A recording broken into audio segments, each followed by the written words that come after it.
So hello everybody. This is the session 4 about sparse voxels and texture synthesis. We're looking forward to 4 very interesting presentations. And yeah, if you have any questions during the presentations, please just ask them either via the YouTube channel, in the chat window, or on the Discord Full Paper 4 channel.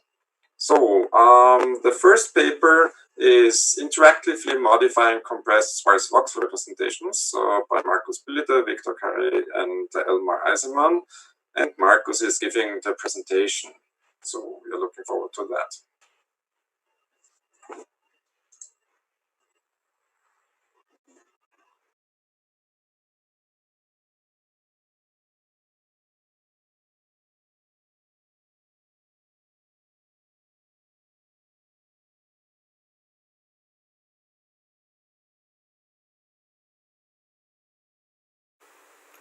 Many of you will already be familiar with voxel geometries at this point. Whether it's from games, such as maybe Minecraft or Astroneer, or from modeling or simulation software, voxels are a popular choice for representing 3D scenes that can be interactively modified.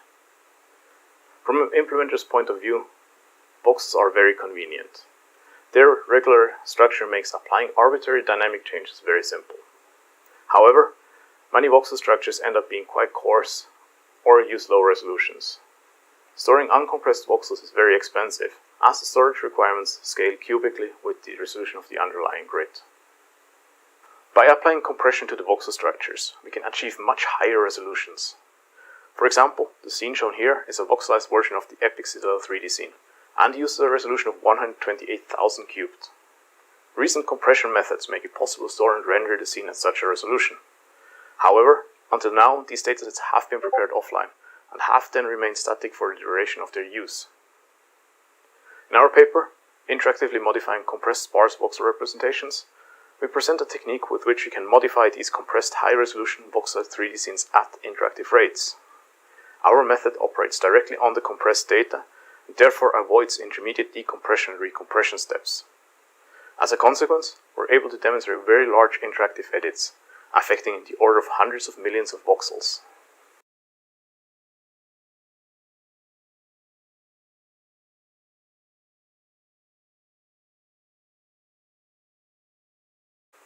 Before I present our method, I will begin by briefly introducing the underlying compression algorithm. During this presentation, I will be mainly focusing on voxel geometry only. For voxel geometry, we store a single bit per leaf, that is, each voxel is either occupied or empty. Here, I show a small voxel grid. Occupied cells are shown in green, and empty cells are left white.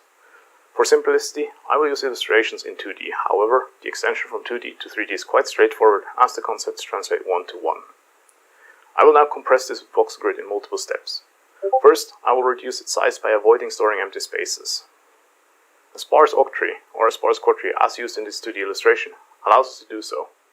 To find whether or not a voxel is occupied, we simply follow the pointers from the root to the leaves. Pointers to empty nodes are set to null, or some other specific sentinel value. Whenever we encounter such a pointer, we know that the destination region or destination voxel is empty. Now, the use of a sparse octree or a quadtree compresses the voxel grid by exploiting sparsity in the voxel geometry. However, we can compress the voxel data further by additionally exploiting similarities. In the voxel structure that I've used for this illustration, we can already find many identical nodes and subtrees. In the next step, I will show how to deduplicate such identical structures. Here, we start at the leaf level and check for duplicate nodes. We remove the duplicates, leaving a single unique instance. We then update the pointers in our tree structure to point to these now unique instances. We repeat this procedure at each level of the tree. However, for interior levels, not only the local layout of the node must match, but the whole subtree must be identical. Nevertheless, in this illustration, we have this case. We again remove the duplicates and update the pointers in the parent level. We repeat this until we reach the root node. The method that I just presented transforms a tree structure into a directed acyclic graph.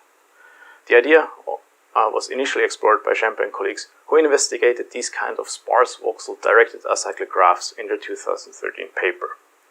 Now, saying sparse voxel directed acyclic graph is a bit of a mouthful, so we typically shorten it to sparse voxel DAG, or even just voxel DAG. In a sparse voxel DAG, we need to store quite a few pointers. In fact, the bulk of the data is made up by pointers. In 3D, a naive implementation would store 8 pointers per node. However, we can reduce this by quite a bit by only storing pointers to non-empty children. To do so, we introduce the child mask. The child mask is 8-bit, where each bit indicates whether or not a child is empty. A node now starts with this child mask and is then followed by a variable number of pointers, 1 for each non-empty child. A practical detail worth mentioning at this point is that we typically avoid using full 64-bit pointers and instead rely on much smaller 32-bit indices.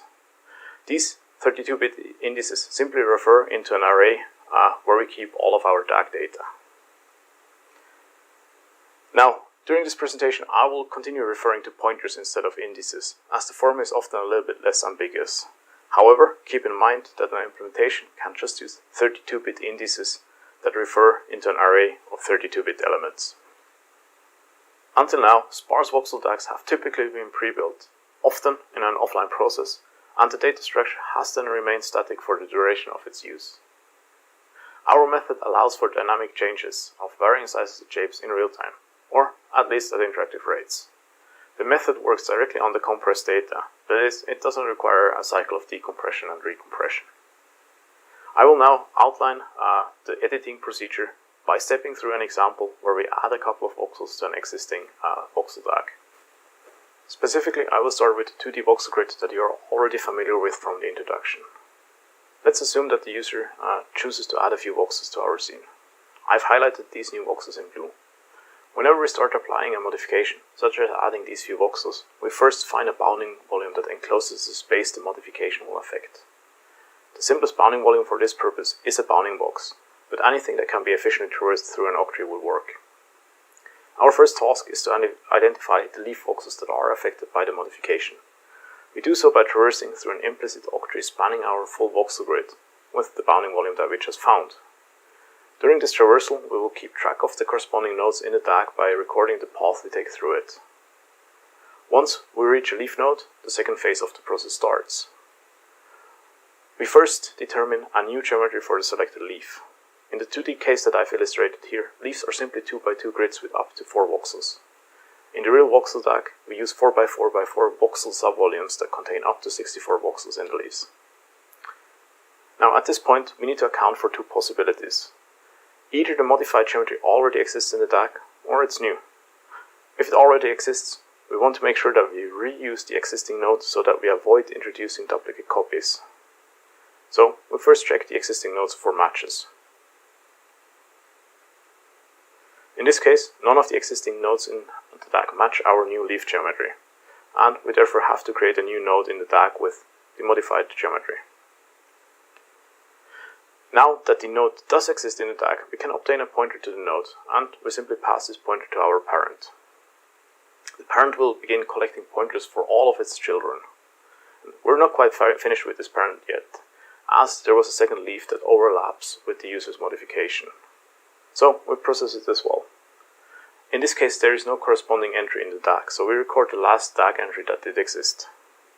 The overall editing process repeats here, although in this case we actually find an existing matching node. So we simply reuse it by obtaining the pointer to it and passing that one to the parent. Now this node at the second to last level that we are building contains two children that are unaffected by the editing process. For those, we simply copy the pointers from the corresponding node in the DAG. If there had been no corresponding node, the unaffected children would have been simply initialized to an empty state. However, in this example the node did exist, and two of the previously empty children simply remain empty.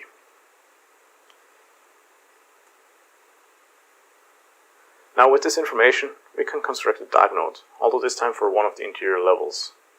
As described earlier, interior nodes consist of a child mask and a varying number of pointers.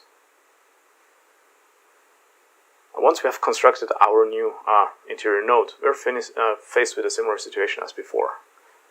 If a matching node exists in the DAG, we want to reuse it, otherwise we will have to create a new entry. When searching for matching nodes here, it's important to compare the child mask as well as the pointers. All must match, otherwise the nodes do not refer to identical subtrees. In the example here, no matching node exists, so we simply add the new node to the DAG. Now, this process repeats for each level until we reach the root. At the root level, we'll actually create a new root node, at least in the case where the modification did change the voxel grid somehow. Now, by starting our traversal at this new root node, we'll find our modified geometry. However, if we were to start traversal at the old root node, we'll find the old geometry instead. With this, we can, for example, easily support undo and redo operations during editing. In the method that I just outlined, one of the key operations is checking for and finding matching nodes. We want this operation to be as efficient as possible. A second requirement is that we need to be able to insert new nodes into the DAG structure. Here, we need to be careful that we do not invalidate existing pointers, since we want to avoid having to go through the DAG data to fix up pointers. I mentioned in the introduction that a standard voxel DAG can just be stored in a single array of 32-bit elements, where nodes are just placed consecutively, one after the other. We could of course search for matching nodes in this array. However, for high-resolution voxel DAGs, the number of unique nodes can be quite large, making such an approach somewhat impractical. We introduced the hashtag data structure to help with this. Conceptually, the hashtag is simply a hash table that is compatible with the DAG data structure. To find a certain node, we hash its contents. We can use any standard hash function that accepts one or more integer arguments. Specifically, we ended up using #3 in our prototype. For interior nodes, the contents are simply the child mask and the pointers. All of these are just integer values, so it's easy to use. Leaf nodes contain 64 bits, but are stored as two consecutive 32-bit integers, which we can again feed to our hash function.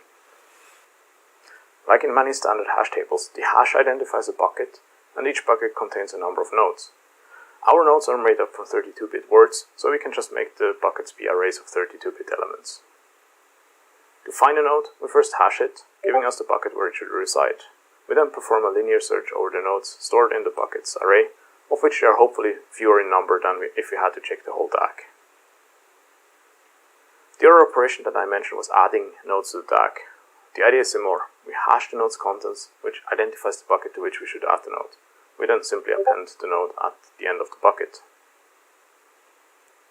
Now, I mentioned earlier that nodes should not be relocated from their original memory location once they have been inserted into the DAG, as to avoid invalidating existing pointers. A normal hash table will grow buckets on demand as new items are stored there. Growing a bucket typically causes it to be reallocated to a different location in memory, so we cannot do this. Instead, we just use a fixed bucket size that is large enough that we do not run out of space in typical usage scenarios. We actually go one step further and just fix the number of buckets in each level of our DAG. In our implementation, we replicate this structure for each level. As a small optimization, we make levels closer to the root smaller, as they tend to contain fewer unique nodes. Nevertheless, the memory requirements for this structure will be quite significant. In fact, in our implementation, the total size will be equal to 16 GB. Now, depending on where you're coming from, this may not sound like that much, but for comparison, the Sparse voxel DAG for the entire 128,000 cubed epixel scene is less than 1 GB of storage. Besides, we want to access the data on a consumer level GPU for rendering, making 16 GB of memory somewhat impractical at the moment. However, despite this large total size, only parts of the hashtag are filled with data, as a large portion of the bucket should ideally remain empty. We use a virtual memory scheme, which allows us to allocate memory to the occupied parts of the hashtag structure only. A consequence is that reading from the hashtag incurs an additional indirection, where pointers stored in the hashtag have to be first translated to real memory addresses via a page table. This overhead is also present when we're rendering the DAG on the GPU, as we need to perform the address translation there as well. However, this is the only overhead that our method introduces outside of the editing procedure. Most importantly, we do not need to compute any hashes during traversal of the hashtag. To quickly summarize the method that I just presented, we begin by identifying the leaf nodes that will be affected by a certain modification. We then change the geometry in the leaf nodes and propagate these changes upwards throughout the DAG until we reach the root node. Here we create a new root node that represents the modified geometry. In order to be able to implement this efficiently, we introduce the hashtag data structure. The hashtag aids us with two key operations. On one hand, finding matching nodes efficiently, and on the other hand, it allows us to insert nodes into the DAG data structure without invalidating existing pointers. So far, I have been discussing voxel geometry exclusively. That is, in our data structure, voxels have been single bits, where each voxel is either occupied or empty. However, we've shown pictures with colors. The key ideas for efficiently storing colors and other attributes with a sparse voxel DAG stem from two papers, the works by Dado and colleagues and Tolonius and colleagues. The most important aspect in both approaches is that color data is stored separately from the geometry. That is, we have a sparse voxel DAG like the ones we've been discussing up until now, and additionally we have an associated attribute data array. Conceptually, for each non-empty voxel in the voxel grid, there is a corresponding entry in the color list. Stored naively, however, this list would be infeasibly large.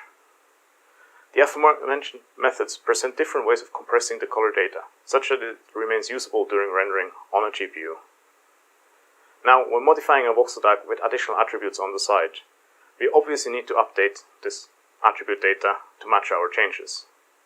Our paper outlines how we do this in our implementation. However, due to time constraints, I will not go into details in this talk. Now, before moving on to the results, I will quickly mention a few interesting details. Our paper has additional information about these. To begin with, we can optimize the method in a few different ways. One obvious improvement that I already hinted at is the use of bounding volumes that match the actual footprint of the modification as close as possible. For example, if a tool inserts a spherical volume, it's beneficial to use a sphere as the bounding volume for the modification. Doing so, we can avoid traversing unnecessarily into many nodes. Additionally, we can sometimes stop traversal early. For example, when inserting solid volumes, we do not always need to go all the way to the leaf nodes. Rather, if we detect that a certain subvolume would be filled completely, we can shortcut the operation a bit.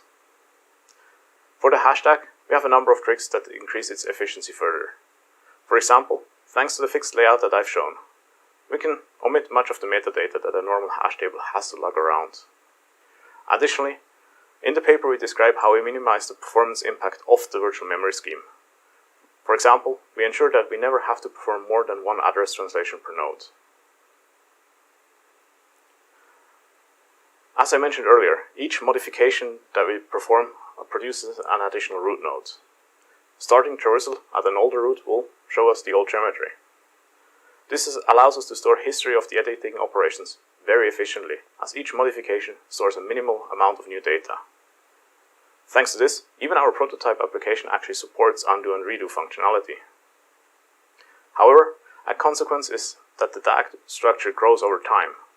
In the paper, we describe a garbage collection method with which it's possible to prune historic information from the structure.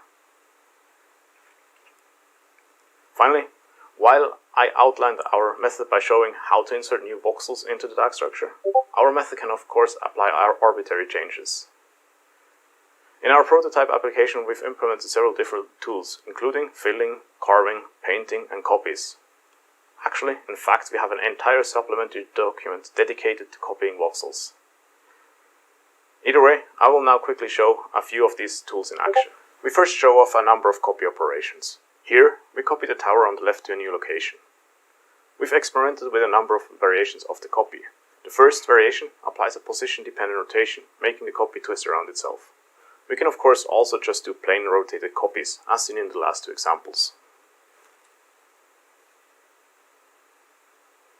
The talk did not go into the handling of attributes in depth, but the paper gives some additional details. Nevertheless, we allow a user to paint existing geometry. We can of course also insert new geometry. In fact, we use sequences like this in some of our benchmarks.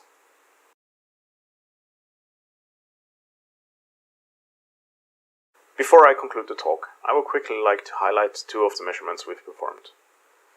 In this first measurement, we benchmarked the performance of the editing method with respect to the size of the changes. To do so, we insert solid spheres of varying size and record the time as well as the number of edited voxels. The largest single edits in this graph affect almost 3 gigavoxels each. A key observation is that the cost of edit increases sublinearly with increasing size. Additionally, the editing procedure can be reasonably parallelized, and we see good improvements with increasing numbers of threads, at least for the larger edits. When we focus on the lower size range of the previous graph, we can see that threading helps less with smallish edits, specifically those affecting less than maybe a million or so voxels. However, in that regime, we achieve fairly usable performance either way. Note that the numbers here include the time required to edit both geometry as well as colors.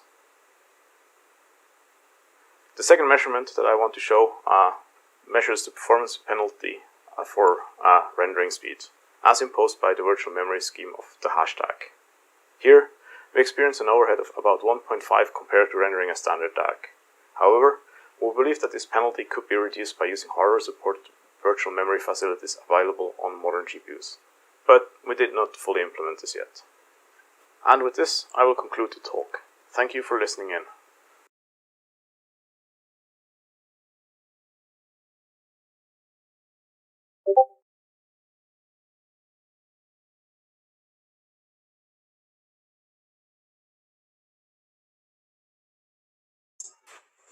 So thank you, Marcus, for this presentation. Let's see, there are a couple of questions both on the Discord and on the live channel, so on the YouTube. So the first one is the source code available by Sebastian Weiss? Not at the moment, but we're looking into that. So there's a lot of various experimental branches and so on that we have to maybe take care of before releasing it, but we're hoping to do so. I think that's also right, Victor? Yes. Yeah, I think this the Sparse Voxel DAG work has evolved to a state where it's really very usable and really pretty cool. So it would be great if the community could benefit from this work, and also if people want to implement modifications or improvements, they could start from your work. That would be great. Another question is, what attributes are stored per voxel? So currently in our prototype, we only store colors. But we rely on these other papers. So by Dan, who will be presenting next, and also by the work of Dado and colleagues. And they have shown that normals are possible, for instance. And the question is how well it compresses in the end with the existing techniques. But in theory, other attributes should be possible as well, assuming you have the memory, of course. Okay. Alva Vinakua is asking whether you know of any theoretical bounds for the growth of the voxel DAG with increasing resolutions. That's a good question, or a bit difficult to give a really single answer to. Typically, if you just increase the resolution, it should scale sublinearly, but obviously you can find cases where it explodes simply if you have very mean geometry with very little coherence. It's of course difficult to compress, but again, to highlight that epic citadel scene that we showed is voxel as 128,000 cubed and uses the geometry uses only 900 something megabytes of memory at the moment.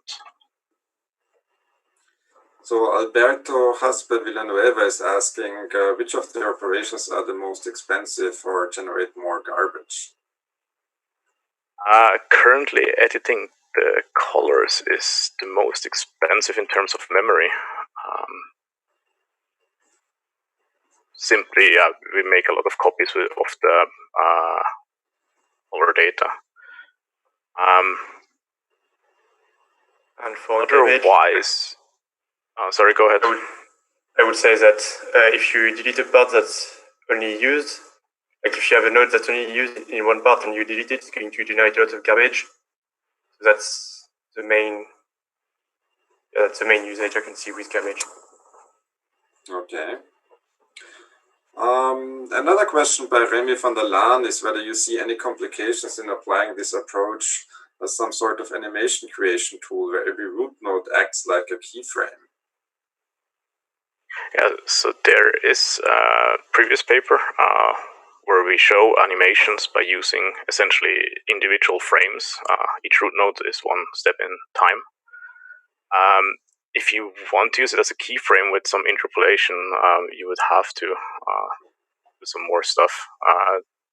So interpolating will be a bit more difficult, but using each root as a separate frame, full frame, works well and is actually quite cheap. Like there's only incremental data there. I have a bit of a fun question. So I keep seeing these papers applied to medieval castle scenes. So do you have any other scenes where this works very well? Yeah, in the paper we also showed screenshots from the San Miguel scene. Did we actually try any other ones? Let me think. Victor, do you remember if we had any? We tried the sponsor. Oh yeah, but the sponsor is not so big, so it's a bit maybe not the boring. best application case for this. No. It's mostly what kind of polygonal scenes that we can find and voxelize, and if they're a bit larger, that's also good. Okay, if there was, I think Alvar is typing another question, so so let's see about that. So I have one final question. Maybe do you see whether this is specific to voxel tags, or could some of these editing operations also be what you learned from that be applied to, for example, point clouds stored in octrees or so?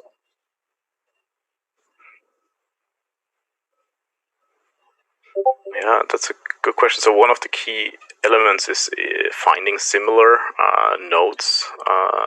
So it depends. If your point cloud, I don't know if the point cloud will compress very well with these kind of extracting the similarities. Otherwise, obviously, the propagation upwards, where you change leaf node and then kind of reconnect it through the octree, that should work. Okay, I see. Okay, great. So I would say that so thank you again. So you can leave any kind of washing hand symbols or whatever on the YouTube channel to in lieu of clapping. And I think we'll move on to the next presentation. That is about UV-free texturing using sparse voxel DAGs. And this is presented, authored and presented by Dan Delonios. So please go ahead. Hello, my name is Dan Delonius and I come from Chalmers University of Technology, and today I will present our paper UV-free texturing using sparse voxel DAGs. First, I want to talk a little about traditional UV mapping. It's super useful, you got hardware support and can do tricks like reusing the same texture. And it's simple. And by simple, I mean it's not really simple at all. The format itself is simple, but to get a good map you have to jump through a lot of hoops. First off, to create a map is very labor intensive. It can take a lot of time, even for an expert, to create a high quality map. There's also a problem in editing the mesh after unwrapping it. You probably have to redo the mapping, or at least parts of it. And while automated tools does exist, completely automatic mapping does not compare in quality to a handcrafted map. And just to take a final swing at traditional UV mapping seams. Artists have to take great care to hide the seams so they won't stand out. Another minor issue is that you will duplicate the vertex data in each seam. For example, here I have highlighted some seams from traditional UV mapping, and in the other pictures you can see how it can be fixed by using other methods, such as ours. This is of course not only achievable by our method. There are of course other awesome alternatives. I recommend you to take a look at Rethinking Texture Mapping, which is a great summary of many different approaches. First, we have a family of connectivity-based formats, such as mesh colored textures and PTEX. Both these are solid formats, and ptex especially is used a lot. One downside, however, is that they lack support for implicit surfaces, for example. Then we have volume-based parameterizations with tile trees, polycube maps, and volume-encoded UV maps. These are all quite neat and solves a lot of problems. However, the construction of these formats can be a bit complex. Note also that not all of these are fully automatic. Finally, there's sparse volumetric textures with brick map, octree textures, and more. There's a lot of different options and also a lot of pros and cons. With that said, let's move on to our contribution. Our approach falls under the sparse volumetric textures family. It is most similar to octree textures, where we instead use a directed acyclic graph, or DAG for short. This is not our only contribution. We also aim to solve some problems accompanied with this kind of approach, which I will explain later. This kind of format is great when you need a robust way to get a unique surface point to textile mapping with no or little manual intervention. For example, if you want some baked global illumination for a complicated CAD model, or when authoring is more important than frame rate, or if you want to make previews in real time a little easier. But as I said before, we need to solve some problems to make this an attractive approach. For example, when disjoint surface parts exist in the same voxel, we will have unwanted color bleeding, as can be seen in this picture, and this will be even more pronounced in high bitmap levels. Another problem is that the texture resolution will be uniform over the entire model. In some cases, this might be just what we want, but we do want some flexibility. The final problem is texture filtering. If you want to have a quadlinear sample, you have to traverse the tree 16 times. Before I explain our method, I'll just show a couple of slides where you can more clearly see the color bleeding before and after our intervention. So in this scene, we have baked irradiance. Just under the roof, there is geometry, which is completely dark since it receives no light, and you can clearly see the undesired color bleeding. However, with our approach, you can make it disappear. Here we have another scene where you can see the unwanted color bleeding, which again disappears with our approach. And yes, the texture is unfiltered and low resolution, but that's just to highlight the issue. So, let's look at our contributions and what we will talk about. We will target the color bleeding and uniform resolution. We will optimize the filtering, both quadlinear and show an approximate multi-sample approach. I want to point out that you can compress colors with our previous work, but I won't go into detail on how the color decoding is optimized, but you can find the details in our paper. So let's move on to how we solve color bleeding and resolution. As I said earlier, the problem arises when multiple geometries share the same voxel. In the picture to the right, you can see that the voxel covering the green and red mesh gets an average color, which is yellow. We solve this by creating a separate set of voxels for each geometry, as you can see here. Unfortunately, this will require some manual labor as to specify which parts that should be independent from each other, but it's a whole lot easier than a complete UV mapping. Later, when we want to render our frame, the fragment shader outputs a mesh idea so we can choose the correct set of voxels, and a 3D position so we know which voxels in the set we need to find. Note that this will of course create a discontinuity between the separated parts. We store the voxels as a DAG in order to compress the structure and to get a hierarchy, which is used for meep mapping. As a consequence of this, each DAG and thus each mesh can have different texture resolutions. We can also merge them back into one DAG to gain some compression. This approach will also produce more colors, as one voxel can contain several different meshes. It's not that big of a problem though, as the color data won't be that much bigger. And a cool consequence is that when you compress the color, they will actually become smaller, since they are more probable to be more coherent. Compared to a traditional UV parameterization, the DAG will be 5 to 25 times larger. This might sound a lot, but note that we only counted the 2 floats per vertex for the UV parameterization. More interesting is how much the colors will change when the textile density for the voxels and textiles are roughly the same. We compare against a naive UV map, where there's admittedly a fair bit of wasted textiles, and a perfect UV map, where there's no wasted textiles at all. As a small disclaimer here, I personally had to remap the models so that all textiles were unique and of similar size, so there's about 50% waste. In the naive case, the colors for the DAG is almost only 2/3 of the required textiles, which makes sense since the DAG does not waste any textiles. In the perfect case, the colors for the DAG is about 40% more. Yet another small disclaimer, this is an overestimate, at the time of writing the paper, our voxelization was overly conservative, meaning we had some false positives. So in total, with the mapping and the colors, the DAG is about 25% smaller and 50% larger compared to a naive and a perfect UV map respectively. With that out of the way, I will now illustrate how we create our DAG. Here follows a small illustration on how a scene is separated, voxelized, turned into DAGs, which are then merged together. So here we have a house and a tree. The house is separated as the walls and the roof, whereas the tree is separated as the leaves and the trunk. We then go ahead and voxelize the different part with different resolutions. And then we create a DAG for each voxelization.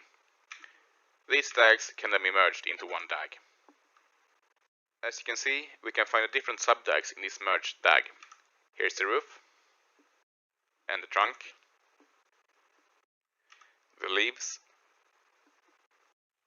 and the walls. That concludes what I wanted to say about color bleeding and resolutions. I will now talk about filtering, which is important to avoid aliasing. In our paper, we present two alternatives. One is quad filtering.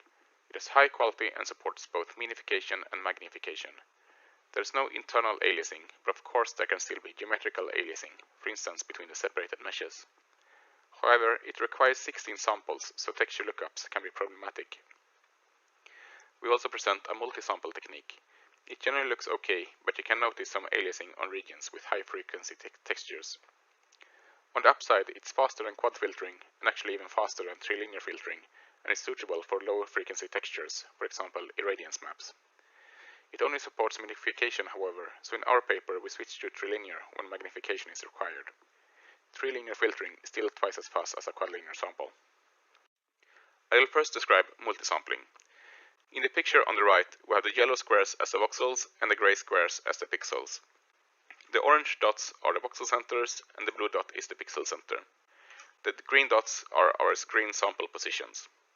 This way, each pixel only needs to be responsible for two screen samples, for example, the top and the left.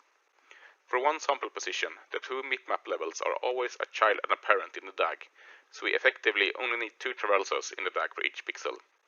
One DAG traversal per sample and two samples per pixel. All four samples per pixel are weighted by the Manhattan distance from the voxel center to the pixel center position. There are of course many different ways to weight the samples, but this is the one we selected. I will now describe our quadlinear filtering. This could be implemented naively by traversing the DAG 16 times, once per texel, and there are 8 texels for the upper map level and 8 texels for the lower. 16 DAG traversals for one quadlinear filtered texture lookup is of course very expensive, so we need a way to optimize this. We could avoid starting the DAG traversal from the root for each sample of a map level by introducing a stack element for each level in the DAG. This, however, will waste precious registers or shared memory. We realized that since our DAG is in a 3D voxel space Morton order, if we process the up to 8 texels per map level according to this Morton order, we only need a stack of 3 elements, that is, one stack element per dimension. Thankfully, we don't need to explicitly sort the 8 texels according to the DAG's Morton order, as it turns out that if we process them along a Morton curve, which is not necessarily the same Morton curve as a DAG, they will be processed in the same Morton order as a DAG. Given a sample position, it is easy to find the 8 surrounding voxels and start at a voxel that has the smallest Morton code. Now we need to find a Morton ordered curve in which to access the 7 remaining voxels. This is achieved by permuting the significance of the dimensions, which can be done by 3 compare and swaps in total, based on the first bit cleared on the starting voxels x, y, and z coordinates. Please see the paper for details. Lastly, we have used shared memory to cache as much as we can to avoid global reads from memory and to free up registers to increase occupancy. In the next slides, we will show why a 3-element stack is sufficient. We will not, however, show the algorithm in detail. That can also be found in the paper. So in this picture, I have 32 voxel positions, starting at M1 on the lower left to M32 on the upper right. Every voxel contains an index to a texel. Let's assume that our desired sample position happens to lie within the blue cube in the middle of the image. For this sample position, we will now show how to access the 8 texel values for one of the 2 map levels. The blue points on the blue cube represent these 8 desired voxel positions starting at M4, and the green line is the Morton curve we need to process them in. Note that the order is the same as for the Morton ordered voxels M1 to M32, but the curve is different because it skips many intermediate voxels.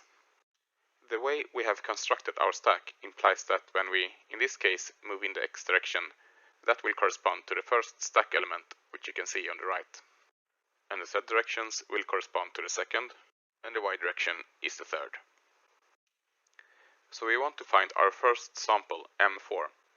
The blue cube represents a node in the DAG, and the size is at what level. The larger it is, the higher up in the DAG. So we start from the root, going down the DAG, and encounter this node. Here we see that this is the lowest node that contains M15 and M18. Since that will be a move in the y direction, we cache that as our third stack element. We then traverse further down and see that this is the last node that contains M8 and M11. Since that is a move in the z direction, we store that as our second stack element. Again, we traverse down and find this node, which contains M4 and M8. This is a step in the x direction, so we cache that as our first stack element. And then we traverse again and finally find M4, which means that that sample is done. Then, to find M8, we need to move in the x direction. So we first pop the first stack element, and then we traverse down and find M8. For M11, we need to take a move in the z direction, so we pop the second stack element and traverse down. We see that we have M11 and M15 in x direction, so we cache this node, and then we traverse down and find M11. We move along x, so we pop the stack, and we traverse down and find M15. Now we need to do a move in the y direction, so we pop the last element and traverse down. We cache what we need, and we continue down. Same thing, we cache, continue, and find M18. We pop the stack, traverse down, and find M22. We move in Z, so we pop the stack, we cache what we need, and traverse down and find M25. Finally, we pop the stack, and continue, and then find M29. That concludes my explanation of the 3-element stack, and I will now move on to some results. To compare how multisampling and quadlinear perform against each other, we calculated the mean square error of 2 similar frames to highlight the aliasing. We isolated the strap on the flight helmet model, as that was the most problematic part. Note that we also boosted the MSE by a factor of 10 in order to visualize it clearer. As for the quadlinear filter, we see that it has a low MSE overall, except between different geometries. The multisampling has higher MSE, which is as expected, and some flickering can be seen on the straps if the camera is moving. Regarding timings, the snapshots on the top is the starting frame, the middle, and the final frame, and the graphs on the bottom are the timings for entire sequences. Note that the multisample timings include a trilinear sample for pixels where there is magnification. First, we look at the index lookup times for a nearest, a trilinear, and a multisample. For this particular scenario, it's easiest to look at the final frames for the drawing room scene, here. Since the entire screen is covered and we have a minimal amount of trilinear magnification samples in a multisample case. So one near sample take about 0.8 milliseconds, a trilinear 2.5 milliseconds, and a multisample roughly 1.4 milliseconds. Note, however, that 8 naive nearest samples would take around 6.4 milliseconds compared to the 2.5 milliseconds for a trilinear sample.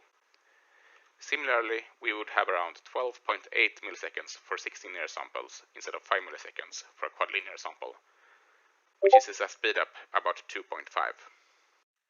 Next, we look at the total times, where we included the decompression of the colors. If you look here, we see that a quadlinear sample is about 5 times more expensive than a near sample, and a multisample about 3.5 times more, which is roughly the same here as well, and here. Here, however, multisampling is only a bit more than twice as expensive. The drawing room scene proved to be the most problematic with quadlinear filtering, here barely 5 times more expensive, and the multisample at 3.5 times.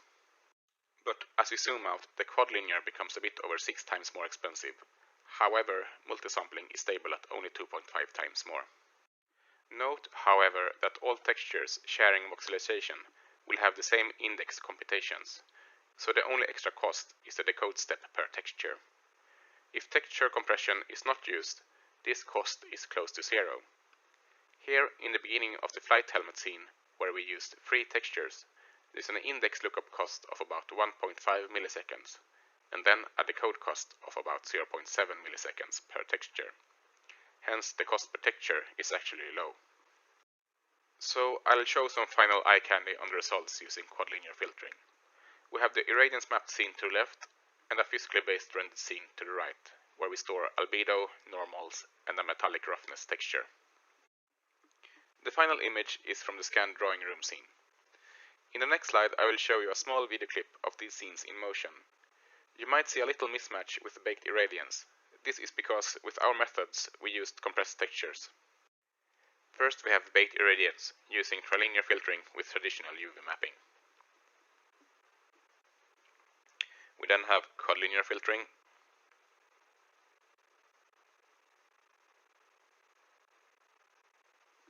and multisampling.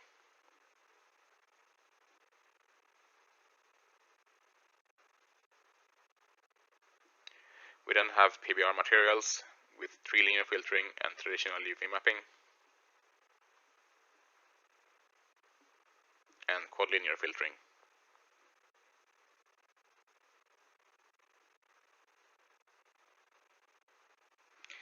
And then we have the scanned drawing room with trilinear filtering and traditional UV mapping,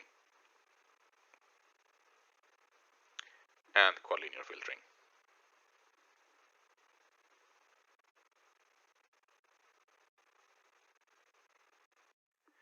So this concludes my talk, and I hope you enjoyed it.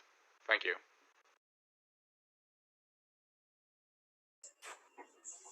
So thank you for this very nice presentation. This was really nice to watch and very nice scenes as well. I have collected one question from Paolo Signoni. So he says that sparse voxels are great for avoiding parameterizing complex shapes like the ones you get from 3D scanning and photogrammetry. So how would the surface separation work for avoiding the bleeding on these kind of shapes? Yeah, that's a good question. To be honest, I'm not really sure. I haven't done very much like parameterized modeling, but as long as you can sort of specify which parts you want to be different from each other, it should be possible to just voxelize the different parts independently and then do what you do, sort of. Okay. Maybe I have one. So what is the, maybe you showed it, but maybe what is the scalability of the methods? I mean, how large scenes can you actually handle? That would also relate to the previous question. Right. So in our paper, we tried, the main thing we tried was sort of to compare against textures. We only use the same resolution as textures, but I think it scales pretty well as well if you have like even high resolutions. The problem with that is that then we have to sort of generate some like very high resolution texture to use it, because if you have a regular texture and then go insane resolution with the voxels, well then you sort of get false positives because you get all this coherence in the texture where we sort of interpolate between pixels. So, but yeah, but you should scale fairly well. Okay. But any idea? I mean, any scale like gigavoxel scale or like 100 millions or I don't know. Do you mean like scaling like memory consumption or rendering speeds? Number of voxels maybe. Number of voxels. Yeah. So to be honest, I don't have numbers in my head, but it's like very many. It should work as with high resolutions as you have in the previous voxel DAG papers. Oh yeah, that would have been my next question. Could you handle medieval castle scenes? Yeah, probably. Like the only sort of thing is the lookup times, which might be a fair amount larger. But from what I think is that, as you saw in the drawing room scene, it didn't scale as well as other scenes, and I think that's why because when you zoom out, you sort of want to access memory in the part where the DAG is sort of the widest, so you got a lot of scattered memory accesses. But apart from that, it shouldn't be like a significant difference from regular DAGs, except for the like factor of lookup time. Okay, so I guess as next papers I want to see medieval castle scenes where you can actually modify the scene and have this nice separation and texture and quality. Okay, if there is no more questions, and I think I did not see any questions on the chat or on the YouTube, then thank you again. It's time again to everybody wash and clap your hands. And we'll move on to the next presentation. Thank you again. So the next presentation is, let me check the program quickly. The next presentation is on-demand solid texture synthesis using deep 3D networks. So now we are moving from voxel DAGs to texture synthesis. So I think this previous paper gave a nice transition incorporating both textures and voxel DAGs. So now we are only in the texture territory, and this is authored and presented by Jorge Gutierrez. Welcome to a talk titled On-Demand Solid Texture Synthesis Using Deep 3D Networks. My name is Jorge Gutierrez, and I recently finished my PhD at Polytechnique Montreal, supervised by Julien Rabin, Bruno Galerne, and Thomas Ortu. In this work, we deal with the synthesis of solid textures by example. Solid textures are the 3D equivalent of 2D raster textures. They associate a color value to a set of 3D coordinates. Solid textures can be seen as virtual blocks of matter from which we can carve objects. Using a solid texture on a 3D object does not require surface parametrization, and their 3D structure can also simplify the deformation or fracturing of the objects. The word texture can describe different concepts. In this work, we focus on a narrow definition, that is, digital images consisting of repeating patterns and some degree of randomness. Here we show several examples of 2D textures. Textures are stationary, with the statistics of their pixels remaining constant across the 2D space. In short, they are homogeneous images. One popular way of generating solid textures is using procedural models. They are mathematical models that produce a color value given a set of 3D coordinates. The visual characteristics of these textures depend on several manually tuned parameters. An important property of procedural models is that they are capable of on-demand evaluation, that is, to generate independently only the portions of texture required at a given time. This makes them fast and memory efficient. The downside of procedural generation is that the manual design requires specialized skills and can be time-consuming. Another option for solid texture generation is the synthesis from 2D examples. In this setting, a synthesis algorithm tries to produce a 3D version of the patterns present in one or several 2D texture examples. No 3D examples are used since acquiring or manually creating volumetric color information is impractical. These methods usually produce solid texture samples offline that need to be fully held in memory to be used in a model.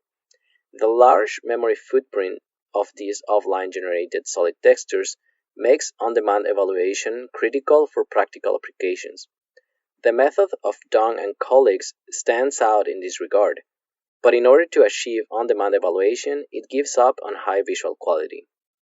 In this work, we propose an example-based solid texture synthesis method based on convolutional neural networks that is capable of producing high-quality texture on demand.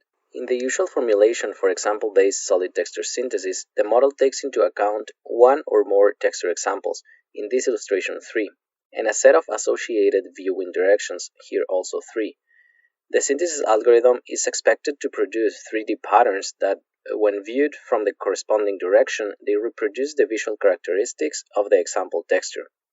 The most used setting consists of using the same texture associated to 3 orthogonal directions. So here it would be U1 equals U2 equals U3, and it is expected to generate 3D isotropic patterns. The approaches followed by solid texture synthesis algorithms fall in two strategies. One is the slice-based strategy, which consists of iteratively synthesizing all the slices in a solid and aggregating them starting from a random initialization. In the second strategy, the color of a voxel is determined by the values around it, usually in small orthogonal neighborhoods. These methods can synthesize voxels sequentially or globally. The following diagram summarizes the proposed model. It uses a slice-based strategy, but not for the synthesis of each sample like in previous methods. Instead, slicing allows us to train a neural network that simplifies texture generation. The framework consists of a generator network that takes a multiscale noise input and produces a box-shaped texture. The rest of the elements are only required during training. We have a descriptor network that helps capturing the visual characteristics of the slices of the solid sample as well as the texture examples. And finally, there is a 3D slice-based loss that evaluates the similarity between the slices of the solid and the corresponding texture examples. It then gives a signal that allows us to train the generator to produce more appropriate samples. In the rest of this presentation, I am going to detail these elements and then show some results. Let's start with the generator network. This diagram shows the architecture. It takes a multiscale noise input, here as Z0 to Zk, and processes it using convolution, upsampling, and concatenation operations to produce a color solid. The size of the input controls the size of the generated texture, and each voxel of the output only depends on a small set of values from the input. Thus, by enforcing spatial determinism in the input, we have most of the requirements to accomplish on-demand evaluation.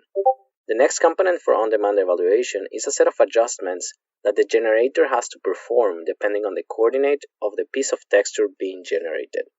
We call it shift compensation, and I am going to illustrate its importance with this simplified example. This is a two-scale architecture. In the top part, a coarse scale noise is upsampled to the final scale. Then it is concatenated with the fine scale noise input. This generator finally applies a convolution to produce the output. For simplicity, we consider one-dimensional data and a single convolution with a kernel of size 3. We use a pseudo-random number generator seeded with a value depending on the coordinates at hand in order to enforce spatial determinism. This way we have a model for infinite noise inputs. In the illustration here, each square indicates a single value. With this setting, we are able to generate portions of an infinite texture in the output. Let's say we're interested in generating the value at coordinate n at the scale of the output. We need to feed the generator with the right size of inputs at the corresponding coordinates of noise. In order to do so, we trace the dependency backwards starting from the output. First we have the convolution kernel with size 3, so there need to be 3 values at this input. The corresponding values at the fine scale of noise are the 3 values centered around the coordinate n of that input. We also need 3 values coming from the coarse scale. Going backwards through the upsampling operation, we end up needing only 2 values of noise at that scale. The corresponding values are the one at coordinate n divided by 2 and the contiguous one. But going forward, after the upsampling operation, there are 4 values when only 3 are required. Here there are 2 possible configurations. The generator can feed the top or the bottom values. It needs to behave differently depending on the parity of n in order to ensure the spatial consistency of the generated portions of texture. Now, going back to the actual generator architecture, using 6 scales we have 5 upsampling operations. This means that the network needs to apply or not a shift 5 different times, resulting in 2 to the power of 5 different configurations. We make the generator aware of the reference coordinate of the piece of texture at hand, and it deduces the corresponding multiscale shift configuration.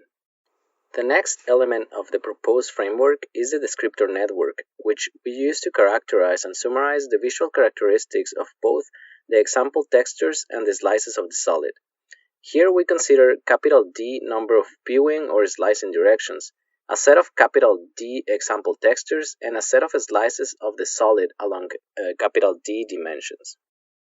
The use of a pre-trained descriptor network is popular in 2D texture synthesis. Since the work of Gattis and colleagues, it generally consists of an instance of VGG19 pre-trained for image classification using the ImageNet dataset. The visual characteristics of a texture are summarized using the gram matrices of the feature maps extracted at different layers of VGG. This diagram roughly represents the structure of VGG19, where the input texture, X here, is processed using a series of convolution and downsampling operations.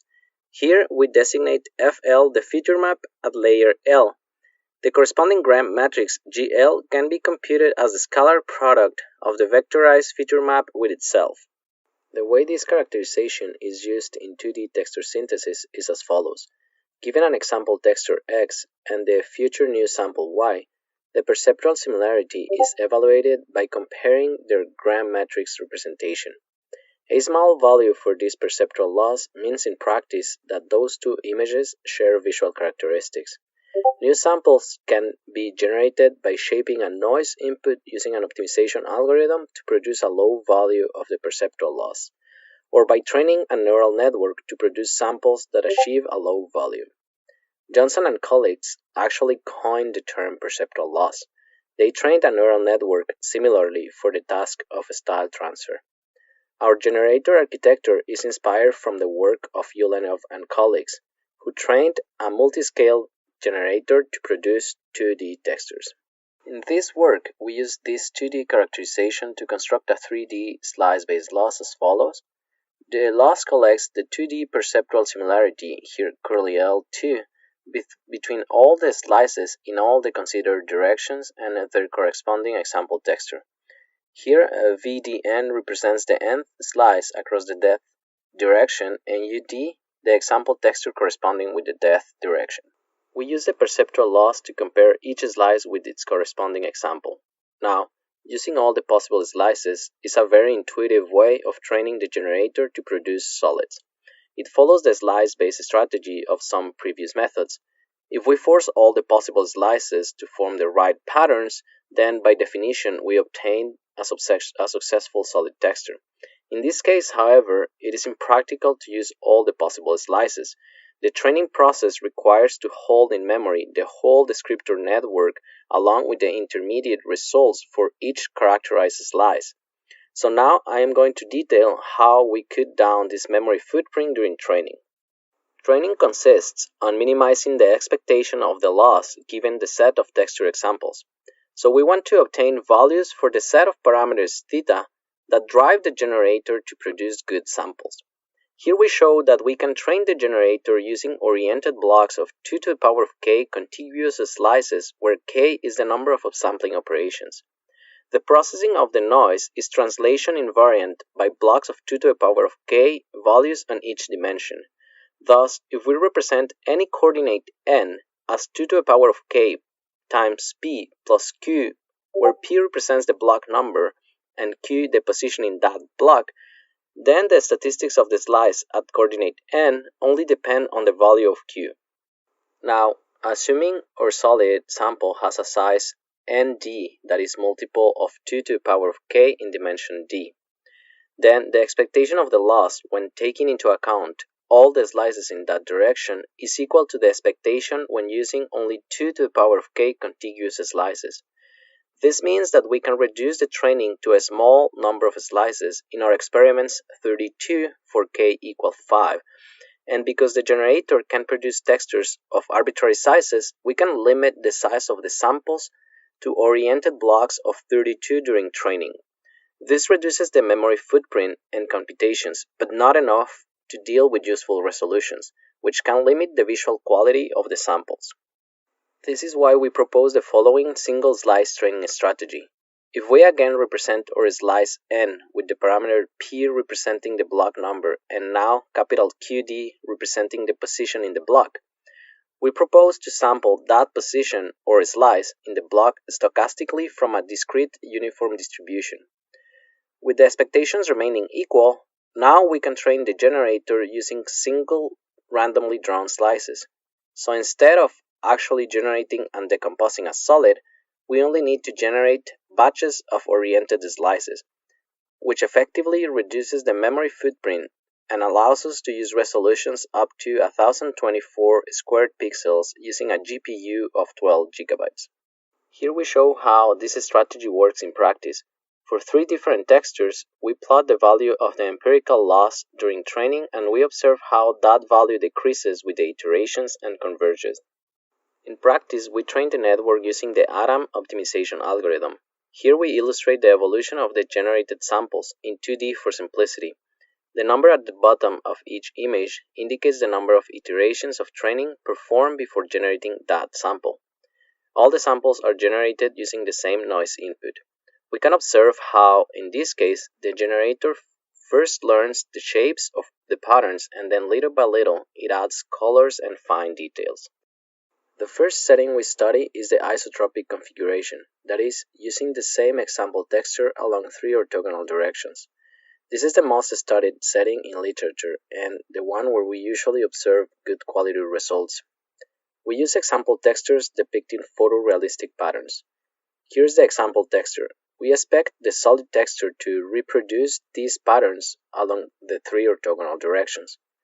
On the left, we show a cube of solid texture generated with our method, and in the last 3 columns, we show the middle slices or cross sections of that cube.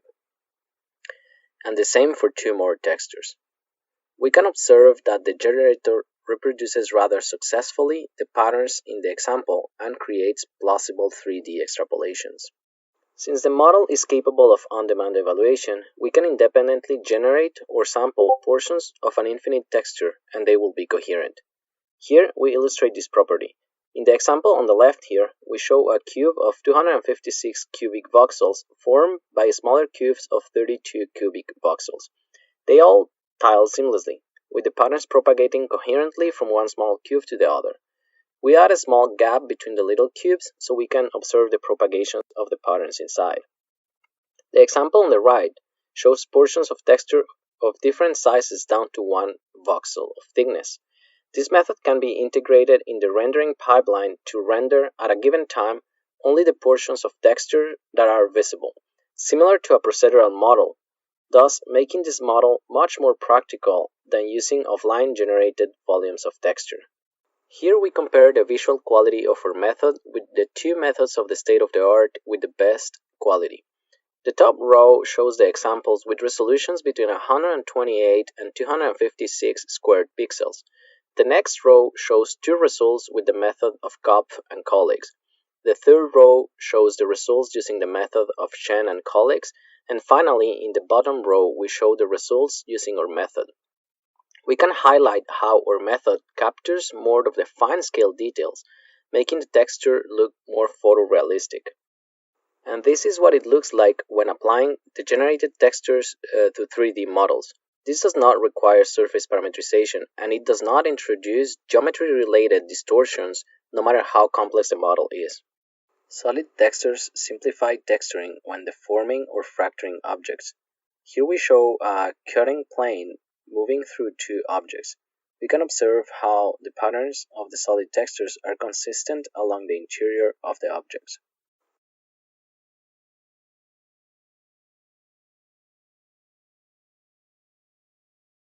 We found it interesting to study the limitations of the usual formulation for solid texture synthesis from 2D examples. Here we illustrate a limitation. Without going into the details, it is impossible to generate solid textures that reproduce the fixed size disks along more than 2 slicing directions. When using 3 orthogonal directions, a plausible solution produced with our model is a solid that contains fixed size spheres, but its slices, of course, contain disks of varying sizes.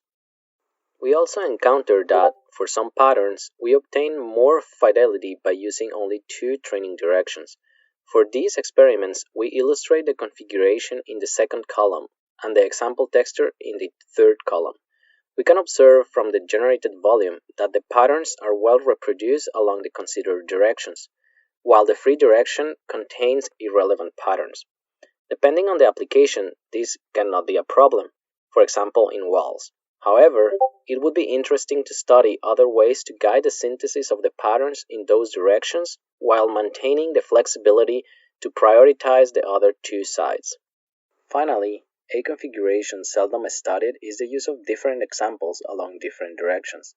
With the proposed model, we observe promising results when using examples that are compatible in colors. In this experiment, we used the giraffe example for the top view and the zebra for the size as shown in the configuration column. In this case, the output is not satisfying. We obtain more favorable results when using color-compatible examples as in the bottom row. In conclusion, we have a generator model capable of on-demand evaluation. The single slice strategy allows us to perform the training with useful resolutions, and we obtain solid textures with high visual quality. 2 points that we think require more work are the specification of the 3D patterns. Aside from the isotropic setting, we think more control over the generated patterns could be useful.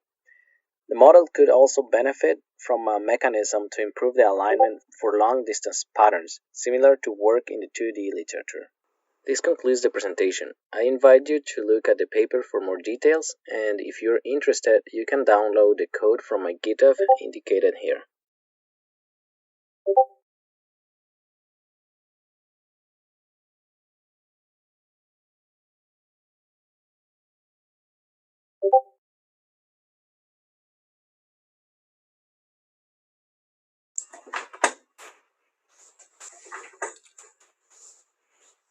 So, thank you for this great presentation. Are there any questions? I haven't seen any questions yet, neither on the Discord nor on the YouTube chat.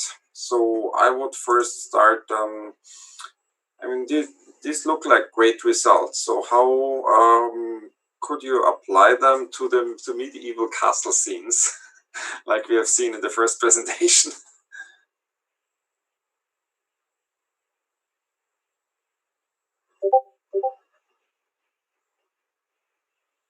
So I think you have to unmute yourself, Jorge. Yeah, so the model is capable to be used as in rendering of that size, I guess. But so far we don't have the on-demand implementation. So the model is capable of on-demand evaluation.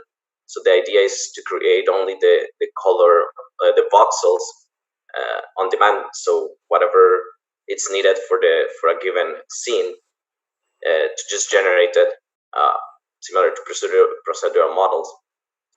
But we don't have yet that implementation, so we don't have. That's why we have just small models that are textured with actually solid textures generated offline and then applied to them.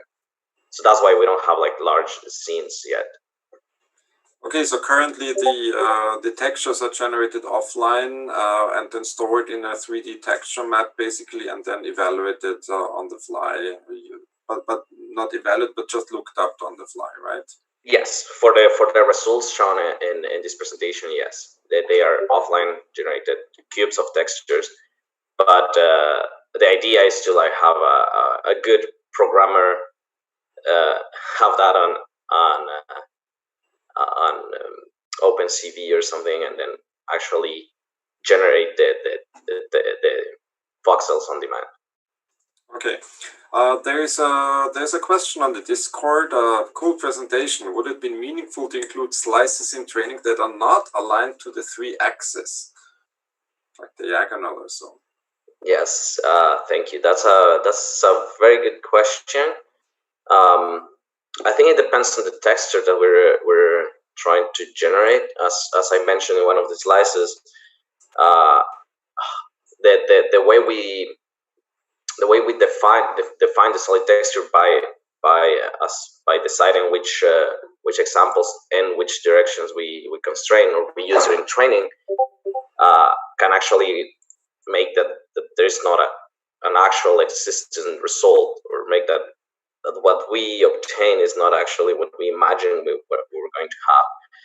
So that said, if the person who's designing this texture or training the model thinks one extra dimension could help, then it should be possible to add it. Okay. But usually in literature of solid textures, most models use 3 orthogonal directions, although there are some methods that can actually use more than 3. Okay, but talking about dimensions, this could be interpreted not only as the directions that you use for samples, but also as the samples themselves, as the texture types. So the other question from Sebastian here in the Discord is whether the method could be enhanced with a 4th dimension so that you can blend between different texture types.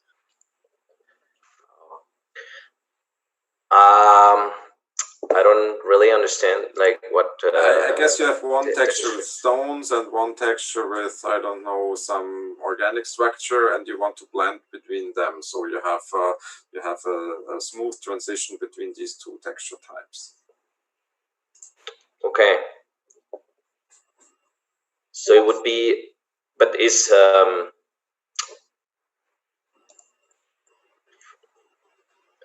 okay. I'm not sure I understand the question. So like an extra channel, would that be an extra channel or? Oh, that's a good question. Maybe just a T that goes from 0 to 1, depending on which of the two textures you use from the two types. So you could associate with each T, yeah, exactly. So you have the grass and stone, and T0 is the grass, T1 is the stone, and okay. Yeah, I think I understand it. We have not thought about that kind of application. So for now, we have to train one generator for each texture. So you would have to have like two generators for two textures. But we haven't thought about the case where we can actually blend between those two evaluation of two different generators at the same time. Okay. Okay, then thank you very much for the presentation. I think it's time to clap your hands or wash your hands or whatever on the YouTube channel, for example. And we move on to the final presentation, which is about image-based tree variations by Oscar Argudo, Carlos Anduja, and Antoni Chica. And it is presented by Oscar Argudo. Hello everyone, I'm Oscar Argudo and I will present you this work that we did.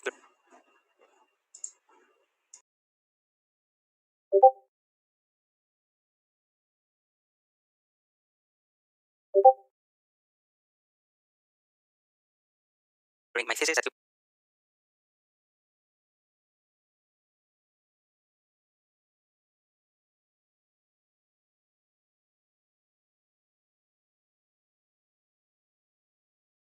UPC in Barcelona. Hello everyone, I'm Oscar Argudo and I will present you this work that we did during my thesis at UPC in Barcelona. Imagine that you want to model a natural scene like this forest here, and that you know the particular type of tree that you want to use. You could ask an artist to directly model all the different trees, but this is going to take a lot of time and probably money. You could use procedural modeling techniques, but fine-tuning the parameters to get a particular result is very hard. That's why some inverse procedural techniques exist that, given a model, estimate the parameters, but you still need the model. Or you can use images, which is much simpler and direct to use. There are some techniques that estimate or generate a model from an image. In this work we will focus on billboards, because for static renders like the one that we show here, or for faraway objects in level of detail techniques, they are still widely used and are very helpful. Of course, billboards also come with its own set of limitations. For example, repetitions are much more evident when you use images than when you use full 3D models, and it turns out that it's actually difficult to find a variety of billboards for a particular species of tree, even in commercial libraries. But probably the most evident limitation of billboards is that they are flat, so this poses problems both for the lighting, but especially for seeing the billboards from a side view, because there is no sight. So what we want to do in our work is to address both problems. Given a limited small set of exemplars of billboards, we want to generate many variations of them in order to make a large collection. And we also want to add some volumetric effects, so we will be able to see them from the side. The first step, logically, is to gather all the different tree images that will make our exemplar collection. If we can find RGBA images, this is perfect, because they will already have an alpha channel and a nicely segmented silhouette. If not, we also want to offer the possibility to work directly with photographs. In this case, we will need to compute an alpha channel, and we will see what we can do about that. For each exemplar in our collection, we're going to apply some processing to it. This is the pipeline of the different stages of this processing. The first one is to crop and resize the exemplars. This is just centering them and making sure that all of them have similar relative sizes. The second step is to segment what is the crown and what is the trunk in the tree image. To do so, we use the Deep Lab segmentation network. We found a model of this network pre-trained on the ADE20K dataset, which contains more than 7,000 images with the tree label. As you can see here on the right, the variety of trees and scales at which they are represented is large, so hopefully this network will be able to generalize well to segmenting both photographs and billboards. Since we are interested in three classes, the crown, the trunk, and the background, we will fine-tune only the last layer of the Deep Lab model. We needed to create our own dataset for this fine-tuning, so first we manually segmented RGBA billboards using image processing software. Then for the picture part, what we did was to look into the AD dataset and locate images that contained at least a 5% of either the trunk class or the trunk annotation as part of an object. And in total we collected 259 images, which is not a lot, especially for training a deep network, but as you'll see, the results are still quite good. Here we can see, after fine-tuning, some of the segmentations produced by the network, both on billboards and on pictures. For the billboards it does a really good job, but I would say that for the pictures as well, sometimes trees on the background also get segmented as part on the crown, and sometimes, especially in the last picture, the dark areas confuse the output between trunk and crown, but apart from that, the segmentations look good and are usable for our purposes. There's still one thing missing, and is to add an alpha mask to the tree pictures. One possibility would be to directly use the segmentation produced by the network, but the main problem is that the contour is very smooth and it doesn't look realistic. So we are going to look into other approaches.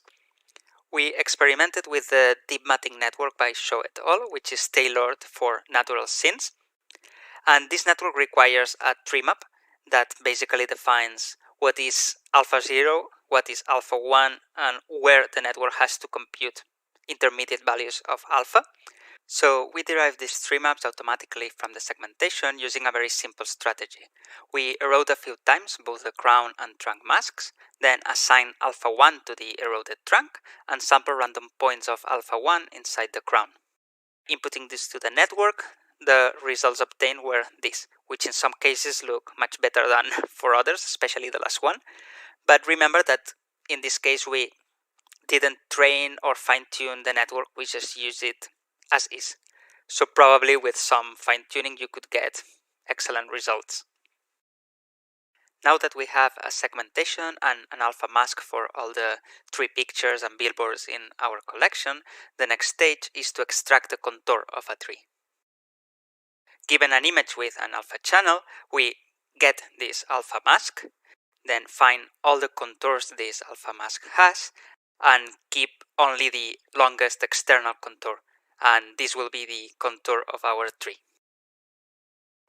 Once we have the segmentation and the contour of a tree, we are going to select 3 special points along this contour, which we will call the pinpoints. To do so, we locate the base of the tree crown, the lowest pixel in the crown segmentation, and intersect this baseline with the tree contour. This gives us 2 of the 3 pinpoints, and the last one is simply the lowest point in the trunk segmentation. These 3 points divide the contour into 3 regions: the crown, the left trunk, and the right trunk. Finally, we can move to the last stage of the exemplar processing pipeline, which is contour resampling. Since different trees have different contours and these have a different number of vertices, we are going to apply some normalization process to all of these contours. For instance, we are going to start always at the lowest pin, the base of the trunk, then follow the contour in a counterclockwise sense, and resample this contour with the same number of vertices. Also, what we want to do is to make sure that 80% of the contour points correspond to points along the crown, and the other 20% for the trunk, 10% on either side of the trunk. In fact, we are going to do this not only once, but twice. First, we want to obtain a fine contour, which is a contour with a large number of vertices. In our case, our examples, we use 2000 vertices.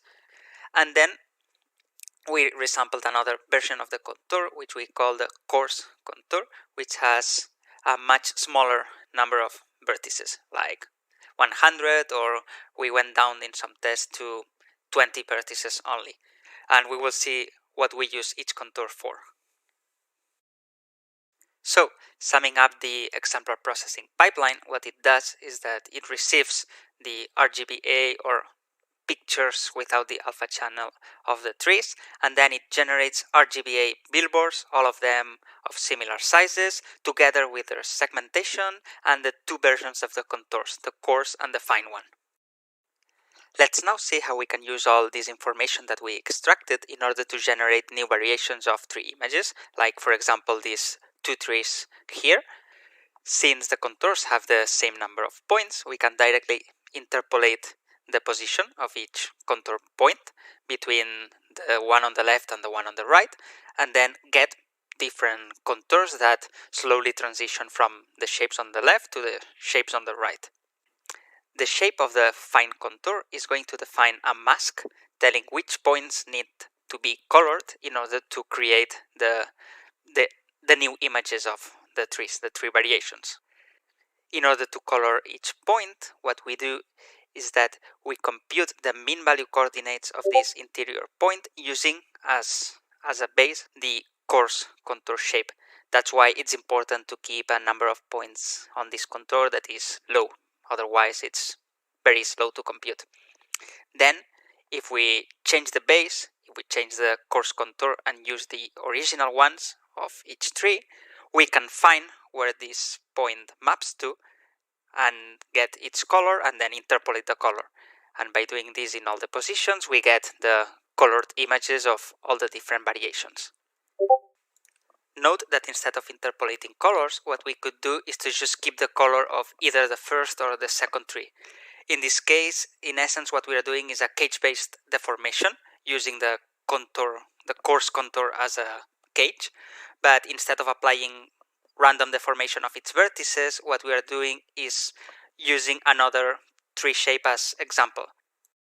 We can also check what is the effect of fixing the three pinpoints that we defined previously and how they modify the interpolation. So basically in this example we are interpolating between a tree that has a very short trunk towards another tree that has a very long trunk. If we do not make sure that the crown corresponds to the same proportion of contour points in all the three examples, what happens is that in such case the foliage gets deformed down the trunk, as you can see on the top row, whereas on the bottom row you don't see this artifact, so it leads to better interpolations. When the trees that we are interpolating have very different colors, it is very useful to do histogram matching. In this case, what we do is to compute the interpolated histogram, then use this histogram to match the original images, and then interpolate between these histogram matched colors. We are not limited to interpolating between just pairs of trees. In fact, we can do any convex combination of any number of trees we want.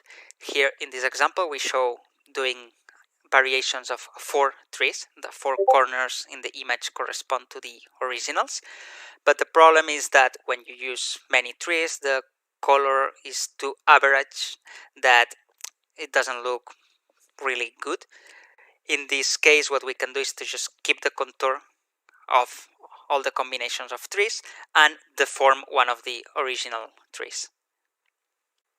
Here in this image we show an example use case in which we had 75 initial trees in our collection, and then by randomly selecting pairs or triplets among these trees and applying combinations with different weights, we amplified this collection to more than 800 new images.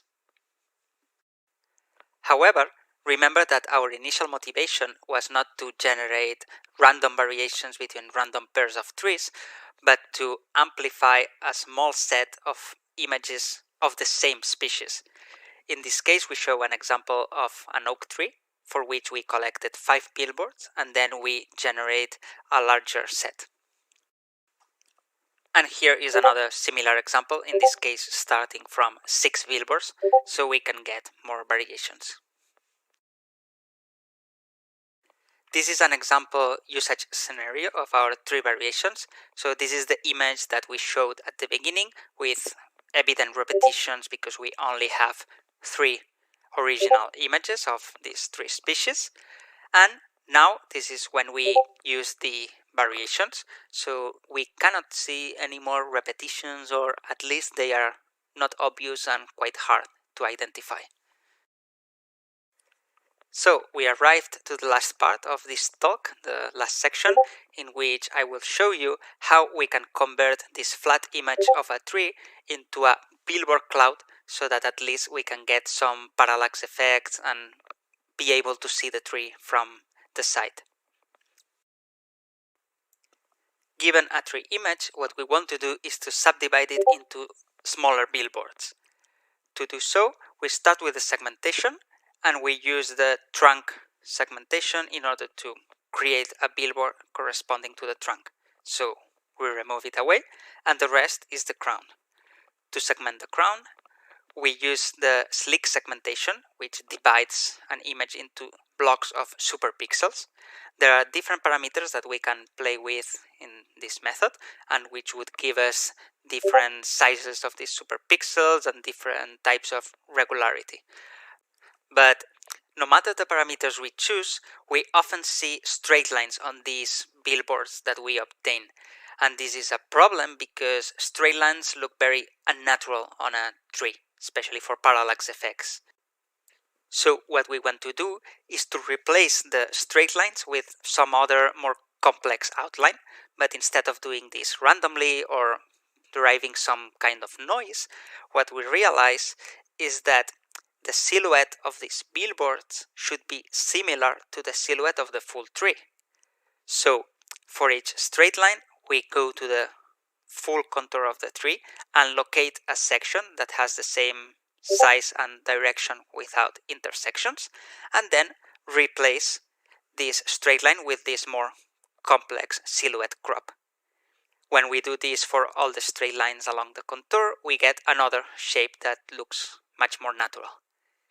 On the right side, we can see different examples for different trees in which rectilinear billboards were extracted, and we can see that the silhouettes generated are different on different types of trees and more or less in accordance with the perceived type of leaves. Once we have all these small billboards, we need to place them in the space to create the volumetric billboard cloud. We infer the volume shape from the contour silhouette using a previously published method, and then place the billboards on the front and the back face so that they approximately match the original picture. Then we fill the rest of the volume with randomly chosen billboards and darken them when they get close to the center to give some depth perception and some self-shadowing effects.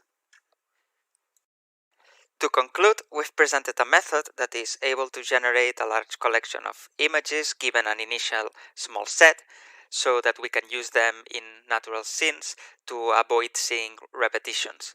We've also presented how to add volume to these flat images in order to be able to see them from the side or use them interactively with some parallax effects. One of the limitations of the method is that this works well for trees because they have a stochastic or near stochastic texture, whereas if you use these with objects that have regular patterns or structures, the interpolation is not going to look as good. And another limitation is that if we interpolate between trees that have very different shapes or that have a very different color, the variations created show large distortions, as in this example here, where we have a very thin and tall tree and we interpolate it towards a short and rounded shape, and we can clearly see the distortion. Finally, one possible extension of this method would be to apply the superpixels to the branches when we do the variations interpolation. So instead of crossfading them, we could make them appear or disappear in discrete units, and this would lead to better results. Another interesting extension would be to automatically detect which groups of trees are good candidates to be interpolated between because they show similar properties. And this is the end of my presentation, so thank you all for your attention.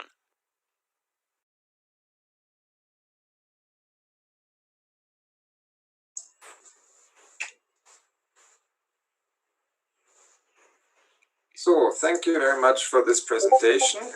Are there any questions? I see there is one question that just came in on the YouTube, and this is, what color do you fill the improved billboard additional shape with? So, well, I don't actually understand the I think what is meant is that you have this billboard, you segment the billboard, you segment the shape. Yes. In these small patches of billboards, and then they have these straight lines, and then you augment them, what you have showed towards the end of the talk. So how do you fill the colors for those? Okay, so in this case, what we do, since originally these billboards come from the original picture, so they have a position that this billboard was extracted from. So when you have an additional silhouette, what you do is that you just crop more of the photograph, so pixels that were around the original position. So we also make sure that the cropped part is in the inner parts of the original picture. So, and this still works with the mean value coordinates, with the original ones, I guess, right? Yes. Okay. Well, actually, when we do the billboard cloud for the 3D rendering, we do this starting from a picture that can either be an original or a variated picture. There is another question that is, could the method work with other natural phenomena, for example, distance waterfalls or clouds?